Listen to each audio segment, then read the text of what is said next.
Hello everyone, welcome our channel personal tutor. तो बच्चों, आप सभी लोग कैसे हो? आई होप आप लोग बहुत अच्छे होंगे। आज मैं आई हूँ आपके सामने एक नया वीडियो लेकर, जिसमें हम डिस्कस करने वाले हैं नए राजा और उनके राज्य के बारे में। ये टॉपिक क्लास 7 एनसीईआरटी हिस्ट्री का टॉपिक है। तो चलिए बिना टाइम वेस्ट किए हम आगे बढ़ते हैं और पढ़ते हैं नए राजा और उनके राज्य के बारे में। 7वीं शताब्दी के बाद कई राजवंशों का उदय हुआ। जब 7वीं शताब्दी हुई, जैसा कि हमने पिछले वीडियोस में डिस्कस किया है कि हम 700 ईसा पूर्व से और 1750 तक के बीच की घटनाओं के क्रम के बारे में पढ़ने वाले हैं। तो इसी क्रम में हम 7वीं शताब्दी के बाद कई राजवंशों का उदय होता है। मानचित्र 1 में हम देखेंगे उपमहाद्वीप के विभिन्न हिस्सों में 7वीं से 12वीं शताब्दी के बीच शासन करने वाले प्रमुख राजवंशों को दिखलाया गया है। तो हम समझेंगे किस प्रकार के वो राजवंश हैं। सबसे पहला आता है, सबसे ऊपर आप देख सकते हैं सायस कश्मीर आपको दिख रहा होगा। उसके बाद मुल्तान के अरब, व्यास नदी, गंगा नदी और यमुना नदी पर दिख रहा होगा आपको इंद्रप्रस्थ, और उसी के नीचे दिख रहा होगा चाहमान। उसके बाद मुल्तान के नीचे आपको दिख रहा होगा मंसूर के अरब। और आगे बढ़ते हैं और आपको पूर्व साइड दिख रहा होगा ब्रह्मपुत्र नदी साइड, तिब्बत और नेपाल। ठीक है, दूसरी ओर ब्रह्मपुत्र नदी के दूसरी ओर दिख रहा है आपको कामरूप, पहाड़पुर और पाल। ये यहाँ के राजवंश हो गए।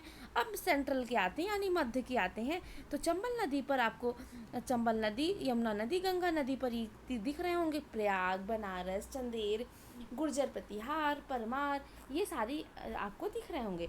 अब नीचे साउथ की ओर बढ़ते हैं तो आपको राष्ट्रकूट, मालखेद, मानखेत, ठीक है।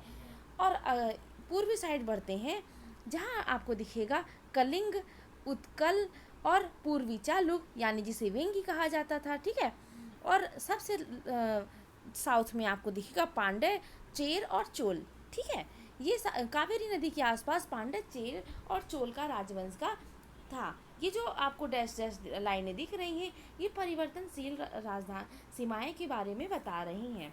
तो आपको समझ में आ रहा होगा। अब देखते हैं नए राजवंशों का उदय। 7वीं सदी आते आते उपमहाद्वीप के विभिन्न भागों के बड़े भूस्वामी और योद्धा सरदार अस्तित्व में आ चुके थे। 7वीं सदी तो आई, उसके आते आते एक बड़े भूभाग पर भूस्वामी जो होते थे, बड़े भूस्वामी, वो योद्धा सरदार के अस्तित्व में आ गए, यानी अब वो अपनी जमीनों के लिए लड़ने लगे। ठीक है, राजा लोग प्रायः उन्हें मातहत या सामंत के रूप में मान्यता देते थे। उनमें उम्मीद थी कि की जाती थी कि वे राजा या स्वामी के लिए उन्हें उपहार लाएं, उनके दरबार की में हाजिरी लगाएं और उन्हें सैन्य सहायता प्रदान कराएं। अधिक सत्ता और संपदा हासिल करने पर सामंत अपने आप को महासामंत, महामंडलीश्वर यानी पूरे मंडल का महान स्वामी इत्यादि घोषित करते थे। तो अब क्या हुआ कि जो राजा, जो अधिक जिनके पास सत्ता होती थी, जिनके पास अधिक संपत्ति होती थी, वो अपने आप को क्या बोलते थे? महासामंत यानी महामंडलेश्वर बोला करते थे। यानी महामंडलेश्वर का मतलब होता है ऐसे लोग जिनके पास पूरे महान मंडलों की, जो पूरे इस मंडल के स्वामी हैं। ठीक है, कभी कभी वे अपने स्वामी के अधिपति से स्वतंत्र हो जाने का दावा भी करते थे। यानी कभी कभी वो क्या कहते थे कि हम अपने स्वामी, यहाँ के स्वामी यानी यहाँ पे राजा की बात हो रही है, कि हम अपने राजा से स्वतंत्र होकर अलग राज्य की स्थापना कर लेंगे। इस तरह एक उदाहरण दक्कन के राष्ट्रकूटों का था। इसी तरह में सबसे उदाहरण हम पढ़ेंगे। उदाहरणों की बात करते हैं तो ऐसे कई उदाहरण हैं, लेकिन उनमें से हम पढ़ने वाले हैं दक्कन का जो राष्ट्रकूट थे, दक्कन के जो राष्ट्रकूट थे। ठीक है, राष्ट्रकूट वहाँ का वो राजवंश कहलाएगा। ठीक है, राष्ट्रकूट से आप और कुछ नहीं समझेंगे, राष्ट्रकूट यानी यहाँ पे राजवंश है। शुरुआत में वे कर्नाटक के चालुक्य राजाओं के अधीनस्थ थे। अब जो राष्ट्रकूट थे वो शुरुआती दौर पर जो कर्नाटक था, वहाँ पर जो चालुक्य राजा का राज चल रहा था, तो जो राष्ट्रकूट थे वो चालुक्य के अंडर में रहा करते थे। ठीक है, 8वीं सदी के मध्य में राष्ट्रकूट प्रधान दंती दुर्ग में अपने चालुक्य स्वामी की अधीनता से इनकार कर दिया।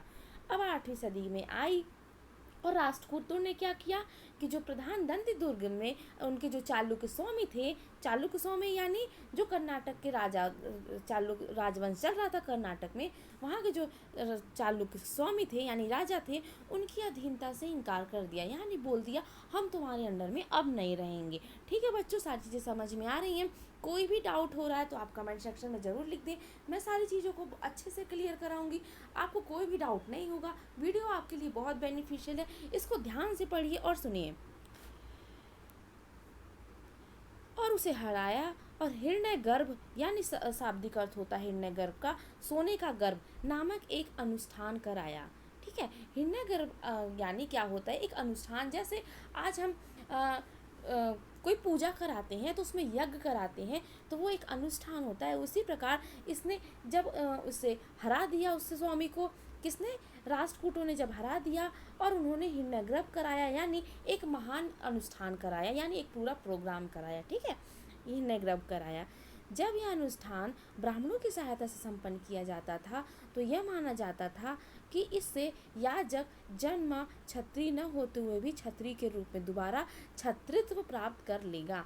ठीक है, यानी ये जो अनुष्ठान होते थे ये ब्राह्मणों की सहायता से संपन्न किए जाते थे। इससे माना जाता था कि जो ये करा रहा है, जो यह अनुष्ठान करा रहा है, वह क्षत्रिय का जन्म नहीं लिया, लेकिन फिर भी वह दोबारा क्षत्रित्व प्राप्त कर सकता है। ठीक है बच्चों, समझ में आ रहा है सारी चीज़ें? आई होप आपको सारी चीज़ें बहुत अच्छे से क्लियर होंगी। कोई भी चीज़ का अगर क्लियरिफिकेशन आपको समझ में नहीं आता है तो आप कमेंट सेक्शन में तुरंत लिखा करें। कुछ अन्य उदाहरणों में उद्यमी परिवारों के पुरुषों ने अपनी राजशाही कायम करने के लिए सैन्य कौशल का इस्तेमाल किया। अब कुछ अन्य उदाहरणों में देखा जाए तो जो उद्यमी परिवार थे यानी जो कुशल परिवार थे, उसके जो पुरुष थे वो अपनी राजशाही को कायम करने के लिए सैन्य कौशल का इस्तेमाल करने लगे। मिसाल के तौर पर देखा जाए तो कदम्ब मयूर श्रवण और गुर्जर प्रतिहार हरिश्चंद्र ब्राह्मण थे। ठीक है, तो जो कदम थे वो मयूर श्रवण थे और जो गुर्जर प्रतिहार थे वो हरिश्चंद्र ब्राह्मण थे। इन्होंने अपना परंपरागत पेश छोड़कर सशस्त्र अपना लिया था। अब ये ब्राह्मण थे, तो ब्राह्मणों का उस समय प्राचीन का समय में ब्राह्मणों का काम क्या होता था कि वह अनुष्ठान कराएं, पूजा पाठ कराएं। ठीक है, लेकिन वो अपने परंपरागत यानी ट्रेडिशनल पेशे को छोड़कर सशस्त्र अपना लिए थे, यानी हथियार उठा लिए थे। क्रमशः कर्नाटक और राजस्थान में अपने राज्य सफलतापूर्वक स्थापित कर लिए और इसी प्रकार जो कर्नाटक और राजस्थान में अपने राज्य स्थापित कर लिए।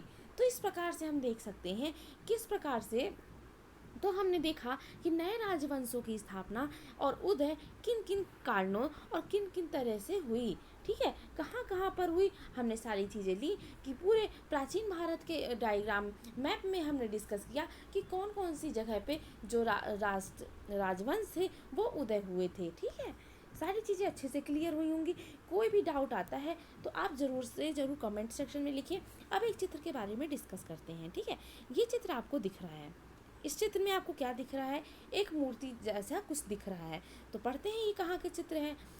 चित्र में दिया हुआ है एलोरा की गुफा 15। ठीक है, एलोरा की गुफा है ये गुफा, जहाँ पर प्राचीन समय में लोग कहाँ रहते थे। प्राचीन समय में ईंट पत्थर तो होते नहीं थे, लोहा तो होता नहीं था कि लोग अच्छे अच्छे बिल्डिंग बनाए, तो लोग वहाँ पे गुफाओं में रहकर छुप जाते थे ताकि वो बाढ़, पानी, बिजली, ये सारी चीज़ों से, गर्मी, ठंड से, ये सारी चीज़ों से बचें। तो एलोरा की गुफा में भित्ति चित्र बनाया करते थे, तो वो लोग वहाँ गुफा में रहकर वहीं पर अपने कला को उकेरा करते थे दीवारों पर। तो ये एलोरा की गुफा है, जहाँ गुफा नंबर 15, एलोरा में काफ़ी सारी गुफाएं हैं, तो ये गुफा नंबर 15 की फ़ोटो दिखाई जा रही है, जिसमें विष्णु को नरसिंह अर्थात पुरुष सिंह के रूप में दिखलाया गया है। यानी जिसमें जो विष्णु भगवान होते हैं उन्हें नरसिंह यानी अर्थात पुरुष सिंह के रूप में दिखाया गया है। ठीक है, ये आप देख सकते हैं। यह राष्ट्रकूट काल की कृति है। ये जो एलोरा की गुफा में भित्ति चित्र है, विष्णु अर्थात नरसिंह का जो चित्र है, यह कब का है, राष्ट्रकूट काल का है। तो बच्चों क्वेश्चन में अक्सर पूछ लिया जाता है कि एलोरा की गुफा की जो नरसिंह का भित्ति चित्र है वो किस काल में उकेरा गया था, यानी किस काल का है। तो आपको बताना होगा यह राष्ट्रकूट काल का है। तो पूरी चीज़ें अच्छे से ध्यान से पढ़ना है। एग्ज़ाम पॉइंट व्यू से देखा जाए तो डायरेक्ट क्वेश्चन पूछ लिया जाता है। सबसे पहले तो प्राचीन भारत के जो मैप में ये सारी चीज़ें दी हुई हैं कि कौन से राजवंश कहाँ पर हैं, ठीक है, ये सब मानचित्र में सारी चीज़ें दी हुई हैं। सबसे पहले डायरेक्टली क्वेश्चन यहीं से पूछ लिया जाता है, ठीक है, कौन से राजवंश के बारे में और उनका क्षेत्र पूछ लिया जाता है, ठीक है। और कभी कभी डायरेक्टली मैप में आपको मेंशन करने के लिए भी दे दिया जाता है। उसके बाद राजवंशों के उदय में हमने पूछा जाता है कि राष्ट्रकूट और चालुक्य का इसमें मेन बताया गया है कि जो राष्ट्रकूट हैं वो चालुक्य राजाओं को किस प्रकार हराकर उनके अधीनस्थ को ठुकरा दिया था। तो ये ज़रूर क्वेश्चन पूछा जाता है कि राष्ट्रकूटों ने या फिर कर्नाटक के जो चालुक्य राजा थे वो किन से हार गए थे, ठीक है, या फिर राष्ट्रकूट जो थे वो किन्हें हराए थे। आपको सारी चीज़ें लिखना होगा और हराने के बाद कौन सा अनुष्ठान कराया गया था, ये सबसे मेन इंपॉर्टेंट है। तो ये सारी चीज़ें आपको याद होना होगा। आई होप आपके लिए ये वीडियो बहुत बेनिफिशियल हो।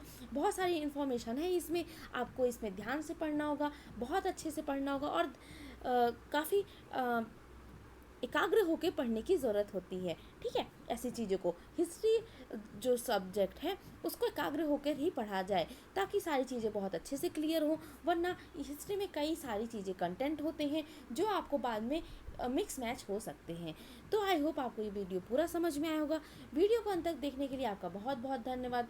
Thank you. Have a good day. Best of luck.